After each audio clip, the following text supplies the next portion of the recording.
Well, I'm delighted to be joined now by IAC President Chief Craig Steckler. Chief, welcome.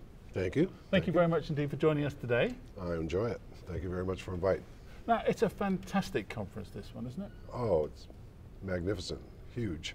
So, a lot of sessions taking place this week and this weekend. What are some of your particular highlights? What do you think you're most looking forward to? Well, I think the Sandy Hook shooting, the Aurora shooting, there's going to be several sessions on how law enforcement responds to those critical incidents and actually what we can do to avoid them happening. So I think there's going to be a lot of good information will come from that. We also are doing a plenary session on officer-involved shootings. We had conflicting policies, new technology, cameras being introduced since the policies were written, so there was really nothing on what do you do with video, when can the officer see it. So we put together several committees of the IACP to address it. The Police Psychological Services Committee, the Legal Officers Committee, the Patrol and Tactical Operations Committee, the Research Committee, and they really did a fantastic job of leaning out policy issues, and they're going to be making a presentation which I think the chiefs will enjoy.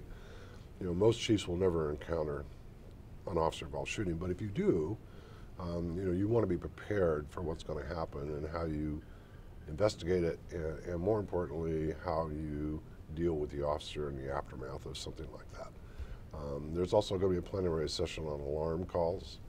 You know, nationwide, our alarms are about 95% false, 38 million a year.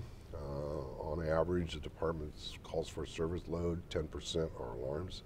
So we're going to be offering chiefs some alternatives on dealing with the false alarm problem. So I think there's going to be a lot of really good information coming out. One of the great things about this conference, isn't it? You've got so many folks here from not just America, but all over the world. All over the world. They can really learn from each other. Yeah, very true. You know, I think we have something like 100 countries in the IACP. I'm not sure how many are represented, but I would guess about 40 or 50 different countries. And the interaction between chiefs and the discussions that occur, some really good ideas and best practices come out of that. The interaction is key, as you said. It's not always so serious, is it? There are some lighter events at the conference as well. Yeah, I mean, we have the Foundation Gala that's Saturday night, and that's always a fun event to attend. The final banquet, we've moved it up one day, and this year we have about 900 people attending it, which is the largest we've ever had. And then there's some sessions that are a little on the light side, but still informational and stuff that chiefs need to know. Yeah. Let's look back at your year as president. Right. What do you think? What are some of the highlights for you? Well, I mean, there's a lot of different things that happened. I mean, one of the major ones is we were in a building, an iconic building for the last 21 years, 5-story building, but it was not conducive to effective teamwork. Everybody was on separate floors. We outgrew it. We were working out of closets, and then we had to rent space in another building to put employees in. So we actually ended up selling that building. We were leasing a building on Canal Street that's all on one floor, so all the staff are on one floor. The managers, the division managers are now with their staffs.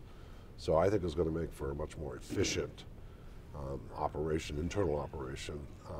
We partnered with Microsoft and are developing a brand new website that's completely up to date. It will be launched on Christmas Eve. Merry Christmas to the IACP members. It's going to be much easier to find information on that website. So you know, we're proud of that happening, and then we're presenting to the members 12 amendments to the Constitution. It has not been reviewed in the last 13 years.